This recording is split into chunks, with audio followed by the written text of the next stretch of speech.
So I wanted to talk to you about strategies in business in today's market. When I think of strategy, obviously from an accountant perspective, you always go to the financial impacts on a business, which is important. And really any non-financial impacts on your business affect the financial performance of the business. So I'd start there first and have a look at your financial projections.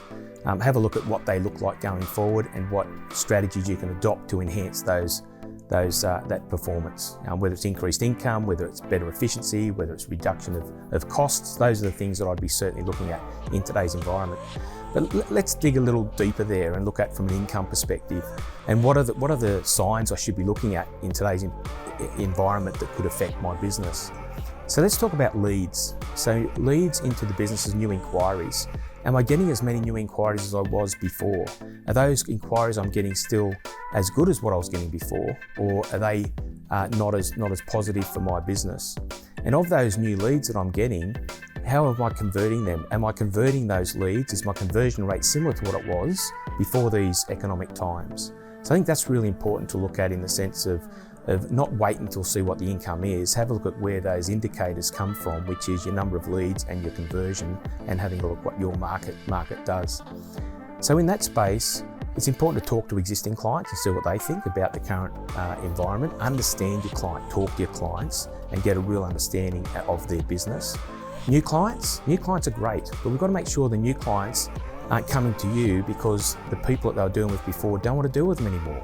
So understand where your target client is, and let's make sure your marketing strategies are aligned with what the target client you want for your business, and not just take anybody on. Because if that client you take on might generate more income for you, if you don't collect the income, it really wasn't worthwhile taking that client on. Other things that I think should be done in today's market, and have a look at your those indicators in your businesses where there could be some problems, is your debtors collections. So if you're not collecting all of your debtors, or they're a lot slower than what they were, you may have some future cash flow problems if those debtors don't pay. So stay on top of your debtors, make sure there's a collection policy in place and that you can follow them up regularly. The other the most important thing I'm seeing at the moment is in that space of labour and employees. Labour costs are increasing, okay? So resources are harder to get. So if you haven't reviewed your entire labour force and had a look at their salaries to compare them to what's now being offered in the market, I'd suggest you do that and do that rather quickly. Income's important for your team in the sense of wages, but also look at their mental well-being. At the moment, I'm getting a lot of questions around how can I support my team more? How can I retain staff? Retention of staff is not just about dollars, okay? The mental well-being of the staff is really important. So working from home, flexible working arrangements, those sorts of things are real and they're there. So we need to make sure we're staying on top of that. And above all, we're looking after our employees. What are your employees being faced with out there? Increased inflation, increased interest rates. We've got government and others saying that we're in harder times than what was expected, and it's going to get worse before it gets better. So that will affect their mental well-being. If they're struggling at work, that's not going to do too well for your business, and it'll impact negatively on your business. So make sure that all your staff are cared for. I guess then the question is, okay, we've got all these indicators and this is what's happening in today's environment. But what can I do as a business advisor to assist your business? Well, first and foremost, the business advisor is going to be able to come in and provide an independent, honest assessment.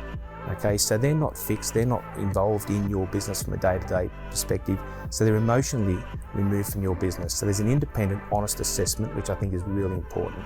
Sometimes we need to know exactly what's happening within our business. Secondly, they can act as a sounding board. What does a sounding board mean? A sounding board is somebody that's going to listen, it's going to take on board what you're saying, and they're going to challenge you. They'll challenge you only to improve things. They'll also support you when support is needed. And above all, a business advisor should be looking at ways in which your business can improve itself by looking at what other options are available out there.